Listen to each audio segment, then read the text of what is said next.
Isa po sa mga kilala na character sa Greek mythology, si Achilles. Si Achilles ay ikinukwento ng mythology na nung bata pa, inilubog ng kanyang nanay sa ilog, na yung paglulubog na yun ay nagbigay sa kanyang buong katawan ng kumbaga armor, na siya naging invincible at hindi siya tatablan ng anumang mga patalim o mga armas. Subalit dahil inilubog siya, pati warik, hinawakan siya sa sakong, sa dalawang sakong, yung sakong niya hindi nalubog sa tubig. At yun ang naging weak point ng kanyang buong anatomy, yun ang tinatawag na Achilles heels. At doon sa tinatawag na Trojan War, isang may lason na pana ang itinudla sa kanyang sakong at yun ang naging dahilan ng kanyang kamatayan. A poisoned arrow hitting Achilles at his heel. At ang bawat tao po, merong tinatawag na Achilles heel. Meron tayong weakness. Meron tayong mga areas of strength, pero meron tayong mga areas of weaknesses. So what is your weak point? Ito po ang ating sisikapin na unawain. 3 disempowering forces. 3 sobrang magpahina na mga kapangyarihan na dapat nating kilalanin at mapagtagumpayan. Aming Diyos, salamat sapagkat kayo Diyos ng pagpapatawad. Lumalapit kami lahat sa iyo, Panginoon. Kinikilalang may pagkukulang, may mga pagkakamali kami, Panginoon. Patawarin niyo po kami. At ang pagpapatawad na yan, Panginoon, naniniwala kaming ginagawad niyo sapagkat ito inyong pangako. We ask you to forgive us, cleanse us, restore us through the blood of Jesus. And in your grace, O God, we come. We ask you, Lord, to bless us. Patahimikin niyo po ang aming puso at nasa ganun kami ay makapag-focus ng aming attention sa inyo. Alisin niyo po ang aming mga alalahanin, ang aming mga kinatatakutan, ang aming mga nerbyo sa buhay, ang aming mga alalahanin, nerbiyos, mga selos, mga galit, inggit, lahat ng mga negative feelings sa ito, Panginoon, aming sinusuko sa inyo. At ang dalangin namin, kapayapaan nyo, maghari sa aming puso at maging kapakipakinabang sa amin ngayon ang inyong salita. Mangusap kayong may kapangyarihan, palayait, palakasin nyo kami. Sa ngalan ng iyong anak na si Jesus, kami nananalig na didigin nyo ang dalangin ito.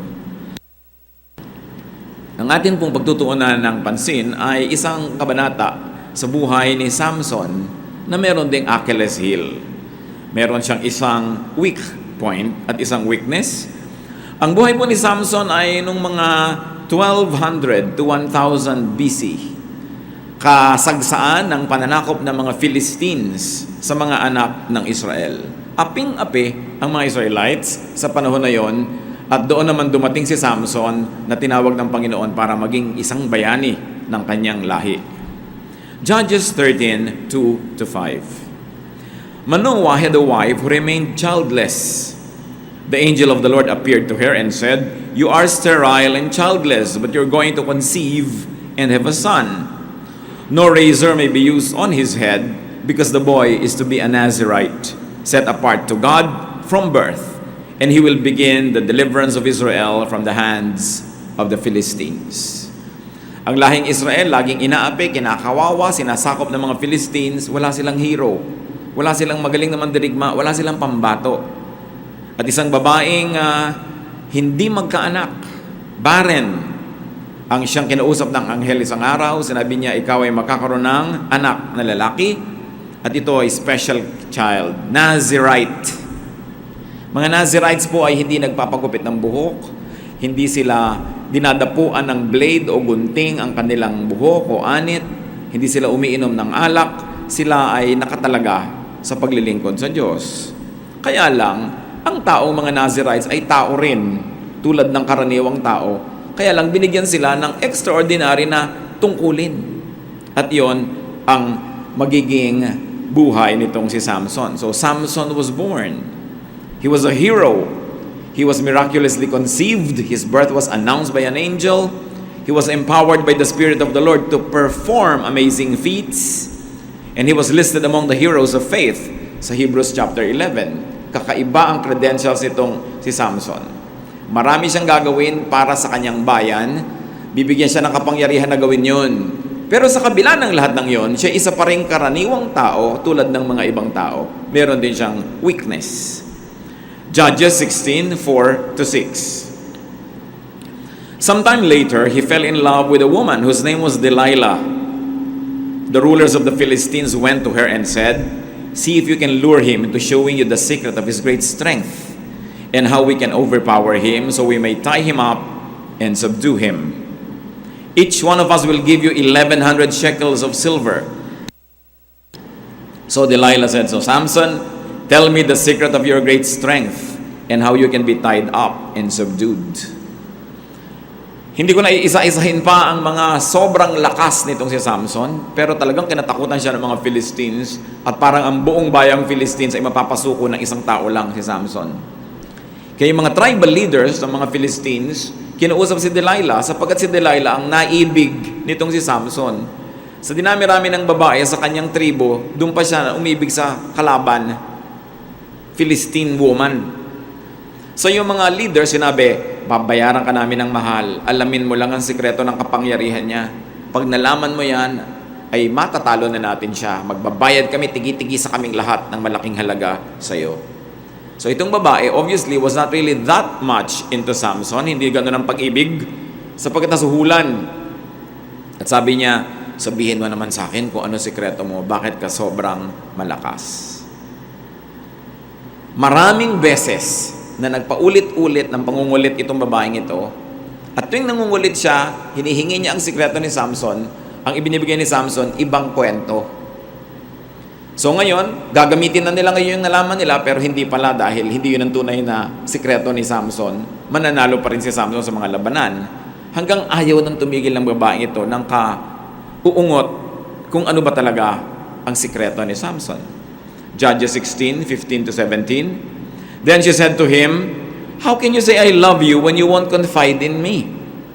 This is the third time you have made a fool of me and haven't told me the secret of your great strength. With such nagging, she prodded him day after day until he was tired to death.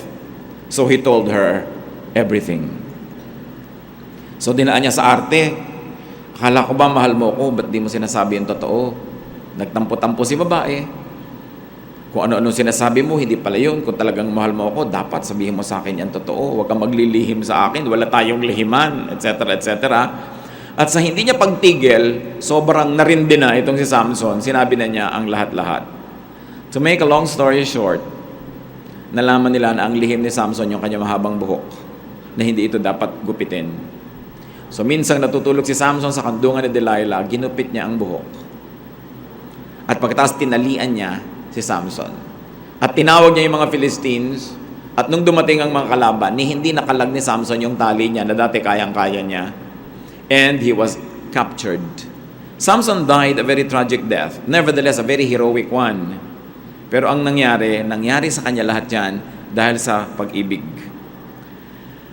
Madaling manisi kay Samson. Sasabihin natin, si Samson ka na nga, binigyan ka nga ng kapangyarihan, pero huwag natin kakalimutan na bagamat binigyan siya ng kapangyarihan na makapaglingkod sa kanyang bayan, sa mga anak ng Diyos, hindi naman inalis sa kanya yung kanyang humanity. Human pa rin siya. Kaya nung umanda ng kanyang pagka-human, yun ang nagamit ng kalaban para siya ay matalo. Madali na manisi ng mga hero. Sasabihin natin, kung ako ba naman yung hero, di dapat itong gagawin ko. Kung ako ba naman yung ganito, kung ako ba naman yung presidente, kung ako ba naman yung governor, kung ako ba naman yung bishop, kung ako ba yung pastor, di itong gagawin ko. Kung ako yung mayaman, kung ako yung sikat, itong gagawin ko. Ang nakakapagsabi lang po ng mga ganyan, yung mga hindi sikat, yung hindi mayaman, yung hindi makapangyarihan. Sapagkat hindi natin alam ang mga hirap, ang mga unique na difficulties noong may kapangyarihan, noong may special talent, o kaya noong mayroong special capacities. Ordinary people have no idea how isolated and lonely and confused the powerful people can be. Hindi natin alam yon. Hindi natin nauunawaan. Bakit ba yung mga sumisikat na artista at mga rock stars nagda-drugs? Hindi lahat, pero marami. Sasabihin natin, sikat na nga sila, nag-drugs pa. Alam nyo ba kung ano nararamdamang depression at lungkot ng mga halimbawa performers na malayo sa pamilya, nasa iba't ibang cities, nagpe-perform doon, practice ng practice, puyat. Tapos lahat ng tao, hinahangaan sila, gusto silang maangkin, pero iba naman yung minamahal nila, wala naman doon, at malayo sila sa mga mahal nila sa buhay. Alam ba natin ang mga pangungulila ng mga sikat? Alam ba natin ang hirap ng loob, Alam ba natin yung mga top government people kung gaano karaming nanghihingi sa kanila ng mga tao, humihingi ng kabaong, humihingi ng electric fan, humihingi ng mga pampabinyag, pangkasal, tapos ang liit-liit ng sweldo ng mga government people natin, tapos sisisihin natin sila pag sila ay naging corrupt. Alam ba natin ang hirap ng mga sikat, ng mga makapangyarihan? Di natin alam yon. Kaya napakadaling manisi, napakadaling magsabing ko, ako siya, itong gagawin ko, o ako siya, ganun. Pero kung tayo po ay ordinaryong tao at hindi tayo tinawag na maging Samson, hindi tayo tinawag na maging governor, hindi tayo tinawag na maging leader, magpasalamat tayo. Kasi si Samson, tulad din siya ng mga ordinaryong tao. Yung ordinaryong tao, may Delilah rin yun baka 3 pa. Kaya lang hindi masyadong napagtutuunan ng pansin kasi hindi sikat. Kasi hindi makapangyarihan. Kaya tuloy ang kanilang mga pagkakamali at mga kahinaan nananatiling wala sa mata ng publiko. Mahirap na ikaw ay tinitingnan ng napakarami, tapos tao ka rin lang tulad nila, tapos iniisip nila dapat superhero ka tulad ni Samson. So Samson had a very sad ending and very few people understood him. Kaya dapat natin pag-aralan ang lahat ng ito. At kung babalikan natin, what was Samson's weakness? What was his Achilles heel? It was his attachment to Delilah. At ngayon po natin tingnan 3 Achilles heels, 3 disempowering forces. The 3 Ds. Bakit natin gustong pag-aralan? Because there is a Samson in each one of us. Lahat naman tayo may calling din from God. Lahat tayo may talent. Lahat tayo may kapangyarihan. Pero may mga weaknesses din tayong lahat. What was one D that was a disempowering force in the life of Samson? It was a wrong and unsuitable devotion. In that case, it was a devotion for Delilah. Normal namang umibig, hindi naman talaga napipili ang iniibig. Mapalad yung tao na hindi niya kailangang magkaroon ng posisyon, ng responsibilidad sa bayan, sapagkat mas malaya siyang umibig. Ang nangyari kay Samson, nagkaroon siya ng wrong devotion. Love for the wrong person. Pero sino ba sa atin ang laging right person ang namamahal? Nagkakamali ang tao, lalo't tumibok-tibok ang puso. Nakakalimutan ng karunungan, nakakalimutan ng katalinuhan, nakakalimutan ng lahat-lahat pagka umandar si pag-ibig. At ganun ang nangyari kay Samson. It was a wrong devotion for a person. Sometimes it's a wrong devotion for an idea. Nagiging weak point natin yan. Meron kang pinaniwalaan na isang philosophy, isang ism, isang religious thought, at yun ang naging weakness mo, kaya nagkaroon ka ng maraming downfall. Sometimes it is a devotion for a wrong thing. Isang maling pangarap o isang maling material na bagay. Ano ang wrong kung ganon? What is wrong? What is wrong love? Who is a wrong person? What is the wrong idea? What is the wrong thing? There can be many meanings, but one is that which God calls wrong. So pag tinatawag yun ng Diyos na wrong, di wrong. Ngayon, hindi po lahat ng tinatawag ng relihiyon na wrong, tinatawag din ng Diyos na wrong. Alam nating mas mahigpit ang relihiyon kaysa Diyos sa marami mga bagay. Kaya dapat din, pag nagmamature ka na sa pananalig, na paghihiwalay mo kung ano lang yung opinion ng religious system at ano yung talagang sinasabi ng Diyos. But what is wrong, that which God calls wrong? Also, what is wrong, that which does not do you good. Hindi nakakabuti sa'yo, di wrong. That which is not good to you, that which is not good for you, di wrong. Kahit ano yun. Pero mula nung nasangkot ka doon, nalugi ka na. Nakalugi-lugi ka na. Nakaluoy-luoy ka, nalanta ka, nalungkot ka, nasalanta ka, nawasa ka, di wrong for you. Kahit pa maganda, kahit pa kaibig-ibig, kahit ka nais-nais sa biglang tingin, pero it is a bad bargain. In other words, naglalagay ka ng pag-ibig, hindi naman nasusuklian, naglalagay ka ng hirap, hindi naman na papantayan, nagtatanim ka, hindi ka naman umaani, di wrong for you. Yan man ay isang pangarap, yan man ay isang mithiin, isang tao, isang bagay. What is wrong for us? That which makes you a loser. God wants you to be a winner, not a loser. Kaya pag nararamdaman mo, teka, sobrang talong-talo naman yung tao sa deal na ito, then it's a wrong deal for you. Sobrang talong-talo yata ako dito sa profession na ito. Hirap na hirap ako, wala ako napapala. Then it's the wrong profession for you. Sa lugar na kinakalagyan ko ngayon, sobra akong dehado, sobra akong kawawa. Then it's the wrong place for you. Dapat maganda yung bargain. Meron kang binibigay, merong bumabalik sa'yo. Yun ang rule ng mathematics, rule ng balance, rule ng nature. Yun ang law of God.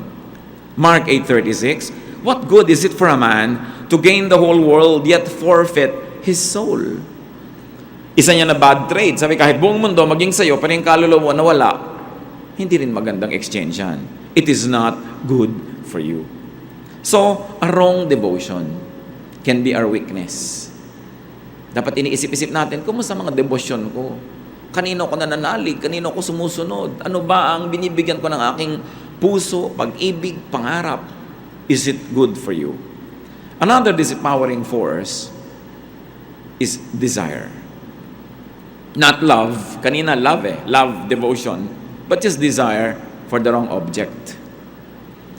Pagka meron kang pagnanasa sa isang bagay, be it physical, mental desire, be it emotional or spiritual, you can be gravely disempowered.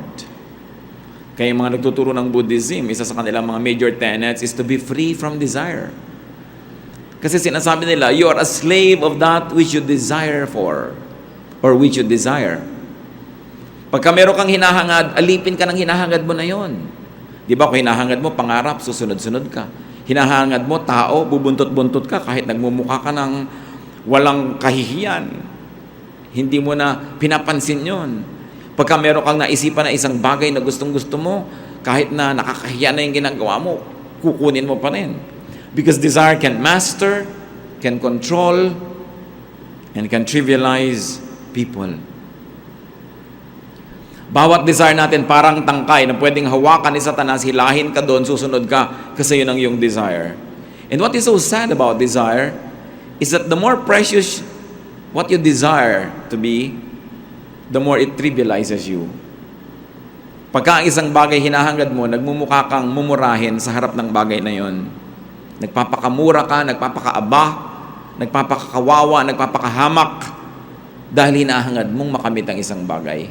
Therefore, desire can trivialize and minimize your meaning and your value. The less we desire, the more free we become. James 1:14-15. But each one is tempted when by his own evil desire he is dragged away and enticed. Then after desire has conceived, it gives birth to sin. And sin, when it is full grown, gives birth to death. Sabi, ganun lang naman yun eh. Natutokso ka ng gusto mo. Hinihila ka, kinakaladkad ka, inililigaw ka ng mga hinahabol mo sa buhay. At kung itong mga hinahagad mo na to, lalo't hindi mabuti para sa'yo, inabuo, lalong ikakapahamak mo yan. Kasi pag mali ang hinahabol mo, mabuti na lang huwag mong abutan. Pag mali ang hinahangad mo, dapat na lang huwag mong makamit. Kasi pag nakuha mo, lalo kanyang sisirain. Kaya kung minsan may taong hinahabol-habol ka, tapos talagang hindi mo makuha-kuha, tapos naisip mo, ay, hindi naman pala to good bargain, hindi naman bagay sa akin, hindi mabuti sa akin, dapat pasalamatan mo, thank you ha. Salamat, di kita naging akin, di kita nakuha. Kasi, lugi naman nga pala ako kung sa'yo ko napunta. Kaya meron po tayong mga hinahabol mga kapatid na salamat din natin inabutan. May mga ginugusto, salamat hindi ko nakuha. Kasi makakasira lang pala. Kaya hindi lahat ng mga kabiguan na ganyan dapat ipagluksa. Kung minsan isang hakbang paatras lang yan, yung pala 3 hakbang abante ang katumbas. Kasi hindi nangyari, nakabuti palalo sa'yo. It is very, very important that we learn to control our desire, especially for wrong objects. Na natututo, natitrain ang ating isip na pumili ng tama. Totoo, nagkakamali tayong lahat. Alam mo na yung mali, yung pa nga nagawa mo. Di ba nangyayari sa ating lahat yan? Pero habang nagkakamali ka, dapat natututo para pakonti ng pakonti yung mga pagkakamali. Genesis 4:7, if you do what is right, will you not be accepted? But if you do not do what is right, sin is crouching at your door. It desires to have you, but you must master it. Hindi yan crouching tiger, no? Yun daw, alam niyo yung mga tiger na naka-crouch o mga lion, yung nakaupo sila na handang tumalon para ka kuhanin. Sabi, yung nakaabang daw sa labas ng pinto mo na ganoon, kasalanan, nakahandang sumalakay. Nagiintay lang ng pagkakataon. Sabi, nawa matuto kang pumili. Kasi nakaabang at nakaabang sa'yo ang mga gustong manira. So desire, katulad ng devotion, dapat pinag-iingatan. At isa pa pong D, sa ating tatlong disempowering forces, darkness. The dark side. Everyone has a dark side. Lahat ng tao, mayroong isang madilim na bahagi ng kanyang puso. Meron siyang natural na tendencing magkamali, gumawa ng mali, at kumisay, ikatuwa pa kuminsan yung mali. The dark side. Meron tayong ganon. Habang ang tao ay naglalakad sa balat ng lupa, meron pang tendency na yung dark side na yun, mangibabaw. Araw-araw pumipili tayo. Ano bang paiiralin ko dito? May bright side or may dark side? Meron akong kinagagalitan. Anong papairalin ko? May dark side or may bright side? May good side or may bad side? Laging nandun yun eh.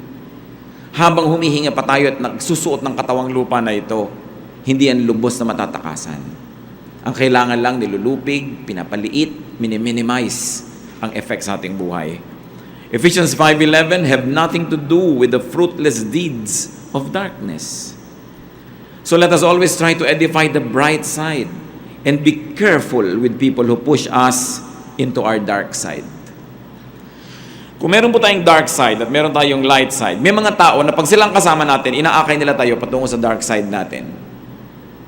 Pag kinausap nila tayo, yung dark side natin nabubuhay. Pag lumapit sila sa atin, bubulong-bulong, yung dark side natin nabubuhay. Pero hindi yun ang dapat nating buhayin. Pag-ingatan ang mga tao na ang impluensya sa inyo, kinakaladkad kayo into your dark side. At pahalagahan natin yung mga tao na humihila, nagtuturo sa atin para doon tayo maglakad sa ating bright side. Laging choices ang mga bagay na yan. So there's the dark side that can be our weakness, and there's also the so-called dark secrets. Sabi sa 2 Corinthians 4:2, rather we have renounced secret and shameful ways. May mga secrets. Dark secrets can be our masters. They can be our oppressors. Kasi siyempre, may sikreto, ayaw niya mabisto. Sa takot niyang mabisto, nagiging amo niya yung secret. Namamanipulate siya because dark secrets can become Satan's and evil people's hold on us. So mga kapatid, dahil lahat ng tao ay nagkakamali at halos lahat ng tao, maliit man o malaki, may dark secret. If you fall into an error, if you fall into your dark secret, pray that you get out of it at once and move towards the light. Naglalakad ka eh, nahuhulog-hulog ka, pero pag nahulog ka, ang mahalaga, sumampa ka na agad. And if you have to choose between one, going into deeper darkness, or number two, getting out into the light, choose the latter. Ano ibig sabihin natin? Isa ka halimbawa na babae, may boyfriend ka, and you become pregnant, at tapos biglang nalaman mo, ayan, pregnant ka pala. Dark secret yan, di ba? Hindi mo naman proudly sasabihin sa magulang mo, mami, buntis ako. It becomes a dark secret. Pero may maghihila sa'yo. Magpa-abort ka. Di ba? It is a darker secret. O merong aminin mo na, sabihin mo na sa magulang mo. Yun yung sinasabi natin na pwede kang hilahin into a darker secret pa, or choose to go to the light. Pareho yung mahirap gawin. Kaya ang mas mainam gawin ng mga taong kumikilala sa Diyos lalo na, mahirap man, doon ka na sa liwanag, magsabi ka na. Kesa sa maobliga ka pa na gumawa na naman ng isang madilim na lihim at magkakandalubog-lubog ka na doon. Merong mga anak natin biglang naging drug dependence pala, hindi natin alam.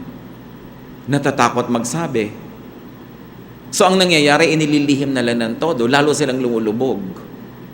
Kasi tayong mga tao, pag meron tayong mahal sa buhay, meron tayong kamag-anak, meron tayong kaibigan na nahulog, natumba, nalagay sa isang dark secret, we must be encouraging enough so that they'll come out and say, I fell into this, sorry, I learned my lesson, and then matuto at iwasan na yon. Kesa sa natatakot sa atin, paparusahan natin, pahihirapan natin, lalo nating itinutulak na ipakalihim-lihim yung lihim nila.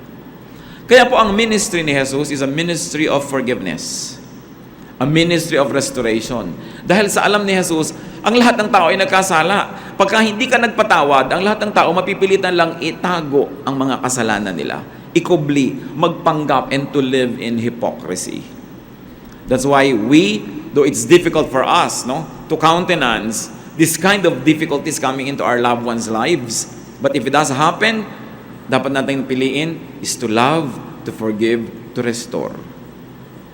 Kasi itutulak natin ang mga mahal natin sa buhay na lalo nang gumawa ng mali. Yung mga nakagastos ng perang hindi nila pera, sa takot na aminin yon, umuutang dito, umuutang doon para tapal-tapalan, lalong lumalalim ang kanilang pagkakautang, lalong lumulubog sa kanilang kinakalagyan. We have to eliminate and minimize darkness. Ephesians 5:8, for you were once darkness, but now you are light in the Lord. Live as children of light.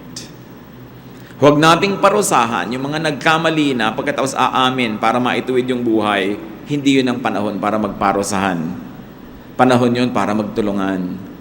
Sabi nga nila, panapanahon lang yan. Who knows? Baka ikaw naman bukas ang malaglag dyan at mga ilangan ng ganun ding kabutihan at kabaitan ng iyong kapwa. 1 Thessalonians 5:5, you are all sons of the light and sons of the day. We do not belong to the night or to the darkness. Kaya pag tayo po'y nahulog sa kadiliman, agad-agad tayong umahon. Hindi na pinag-uusapan, ba't ka nahulog? Nahuhulog ang tao. Pero ang mahalaga, nagpapatagal ka ba dun sa pagkakahulog mo? Nahulog ka, natumba ka sa putik, bumangon ka. Ang pinag-uusapan, naglublob ka na ba talaga at ayaw mo nang umalis dyan sa putikan? We all commit mistakes. And the Lord said, kung sino ang walang kasalanan, mauna nang bumato. Alam natin na walang bumato doon sa babae. Kasi alam naman ng mga tao na bagamat nagagalit-galitan sila, gusto nilang parusahan yung nagkamali, pero sila man may mga pagkakamali rin. Ito po ang pinagkaiba ng tunay na Christianity sa ibang mga pananalig. Christianity is a religion of forgiveness. Nakakapagtaka lang kung bakit maraming mga Christian habang umuunlad ang pag-aaral nila sa Biblia, habang sila ay nagiging mas relihiyoso, kung minsan nagiging less forgiving. Nagiging mas mahigpit, mas mahirap kasama, at mas mahirap pagtapatan dahil hindi ka tatanggapin, hindi ka papatawarin. Hindi yun ang espiritu ni Kristo. That's the spirit of Phariseeism. That was the spirit of the religious leaders of the times of Jesus that he criticized. Nakakapagpalaya talaga ang tunay na espiritu ng Kristyanismo dahil hindi nangungonsinte pero nagpapatawad at nagbibigay ng panibagong pagkakataon. Sapagkat ang tao, kailangan niya lagi yon, pag-asa, pagkakataon, a new beginning. If your loved one or family or friend, your brother or sister got deceived and fell into a dark cave, help him get out. The kindness you give now may be the same kindness that you might need to receive tomorrow. Restore your loved one. Huwag nating lalong-lalo na itulak ang mga anak natin, mahal sa buhay, sa lalong kapahamakan. May mga kwento ng mga nanay na nawawala yung anak nilang babae, tagal-tagal nilang hinahanap, tapos makikita na lang nila sa morgue, yung pala nagpa-abort, na-infect, namatay bigla, sobrang nag-bleed. Sasabihin ng nanay, anak, ba't hindi mo sinabi sa amin na ganyan ka pala? Sana natulungan ka namin. Pero, ba't natakot magsabi? Nagbibigay ba tayo ng mga signals na mataas ang standard natin na gusto nilang abutin, pero pag nagkulang, mamahalin pa rin natin? Malinaw ba yun? Kaya maraming nagsisisi sa huli. Kasi yung pag-ibig nila, doon pa lang nila ipapahayag kung kailan huli na yung lahat. Dapat clear sa atin mga kapatid na ayaw natin ng mali, gusto natin ng maganda, mataas na standard, pero pag ang mahal natin sa buhay, kinapos, alam nila dapat na ganun kalalim ang pag-ibig natin. Na saan man sila mahulog, kaya nating abutin dahil mahal natin sila. At pag ganun ang ating patakaran sa buhay, mawawala ng kapangyarihan itong mga dark forces that destroy us. Life is a gift from God to be lived in power. So anong ginagawa ng tao nagkakamali? Nire-restore para maging powerful siya uli. 2 Timothy 1:7, for God did not give us a spirit of timidity, but a spirit of power. Kaya huwag tayo magpapatalo dyan sa mga tatlong D na yan. Nadadaya nila tayo kung minsan, dinadapuan tayo ng mga ganyang uri ng kapangyarihan na akala natin, kayang-kaya nila tayo. But God did not give us a spirit of timidity, but a spirit of power. And life is a gift to be lived in victory. Paminsan-minsan, nadadapa tayo, natatalo, pero hindi dapat yun ang general rule of life. Because God gives us victory. 1 Corinthians 15:57, but thanks be to God, He gives us the victory through our Lord Jesus Christ. So kung babalikan natin ang kasaysayan ni Samson, and there's a Samson in each one of us, ano kaya ang ating Delilah? Ano kaya ang ating weakness? What could be that devotion or desire or darkness that can disempower you? That must be conquered by God's power. Eliminate, minimize, and avoid what disempowers you. At yung mga na-disempower na yan, napahina, nailugmok, tulungan natin silang tumayo.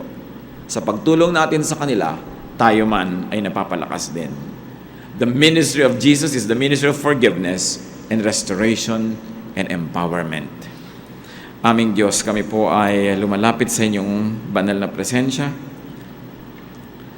Sinusuri ang aming mga sarili kung paano kami napapahina nitong tatlong D na ito. Aming devotion, aming desire, at aming darkness. Patawarin mo kami sa mga pagkukulang namin, mga kahinaan. Punuan mo po ang aming mga kakulangan. At lalong-lalo na, Panginoon, kung kami nagiging judgmental, nagsasara kami sa mga nagkukulang, nagkakamali, nanghihina, patawarin niyo rin po kami. Nawa, kung sakasakali, bagamat aming dalangin na huwag mangyari, pero kami mga malapit sa amin, mga mahal namin sa buhay, na sila ay madadapa, mahuhulog sa kanilang dark side, nawa maipahayag namin sa kanila bago pa mangyari yon, na walang patakaran ang aming pagmamahal, ang aming pag-ibig, na bagamat ang gusto namin is only the best, but the worst may happen and we will still be loving and supportive and kind. Ituro mo sa amin yung ganitong uri ng pag-ibig na ipinakita na sa persona ng Panginoong Hesus. Pakita mo sa amin, Panginoon, na ito ang kailangan ng daigdig, itong kailangan ng mga mahal namin sa buhay, ito rin ang kailangan namin. Linawan mo rin, Panginoon, ang aming isip, buksan ang aming mata, para makita namin kung ano yung mga kapangyarihang nagpapahina sa amin. At sa tulong mo, sa kapangyarihan mo, Panginoon, ito'y aming matanggihan, mapagtagumpayan, at ang buhay namin maipamuhay sa mabunga, masaya, at maliwanag na paraan. Magbulay-bulay tayo, mga kapatid, kung tayo ay merong mga disempowerments, mga kahinaan, panghihina. Nais ko manalangin. Sino man sa inyo ang pinagpaliwanagan ng Espiritu ng Diyos na nagsabi, at nasasabi niyo ngayon, oo nga, meron ako talagang kahinaan. I have one or at least one of those D's na nagpapahina sa pagkatao ko, sa aking personalidad. Maaaring ito yung aking darkness, maaaring ito yung aking devotion, o ang aking mga desire. Sino man sa inyo nagsasabing talagang meron akong kahinaan at nais nyo ngayon ilapit sa Panginoon, mananalangin tayo, tumindig kayo. Ilalapit natin sa Diyos at sama-sama tayong hihingi ng kapangyarihan, lakas sa Kanya. Purihin ang Diyos sa inyong paghahayag ng pangangailangan sa Kanya. Mga kahinaan na tuloy nagagamit ng kalaban para tayo takutin, para paliitin ang ating mundo, para tayo bigyan ng mga agam-agam. Panginoon, tumitindig kami sa iyong harapan, kinikilala ang mga kahinaan namin. Kinikilala na meron kami mga desires or devotion or dark sides na sumisira sa aming pagkatao, sumisira sa aming magandang buhay at nagbibigay ng panganib para sa amin. Panginoon, patawarin niyo po kami. Linisin, palakasin. Inihahain namin sa iyong harapan ang aming mga puso, inihihingi, Panginoon, ng pagpapalakas ang aming mga kahinaan. At nawa, sa tulong mo, at sa amin, Panginoon, na pagpapasya, mawala ng mawala, mabawasan ng mabawasan ang control, ang influence, ang presence sa buhay namin ng mga kahinaan na ito. At ito, Diyos ko, nais naming palitan ng inyong pong kapangyarihan, ng inyong pag-ibig, ng inyong kabutihan. At habang kami, Panginoon, ay lumalapit sa inyo, humihingi ng tawad at humihingi ng lakas, turuan mo kami na magpatawad din at magbigay ng lakas at kalakasan sa mga kapatiran namin, sa mga kilala, kaibigan, mahal sa buhay, kamag-anak, na nadapa, nahulog sa kanilang dark side at ngayon kailangan ng tulong. Teach us, Lord, not to be judgmental, but to be supportive. May your power work in us, na yung hinihingi namin sa iyong kabutihan, yun din ang kabutihang ibigay namin sa aming kapwa. Panginoon, nananalig kami, dinidinig niyo ang mga panalangin ito. Tanggapin ninyo mga kapatid, ang mga kapangyarihang hinihingi niyo sa Diyos, ang pagpapalakas, ang pagpapaliwanag, at ang paghipon niya na nakakapagpabago ng buhay. Nawa ang kapangyarihan niya maghari sa ating lahat at yung lakas niya maging atin. Patuloy kayo sa diwa ng panalangin, patuloy tayong yumuko sa presensya ng Diyos at dinggin ang tinig ng Espiritu sa kanyang mga habilin sa ating lahat.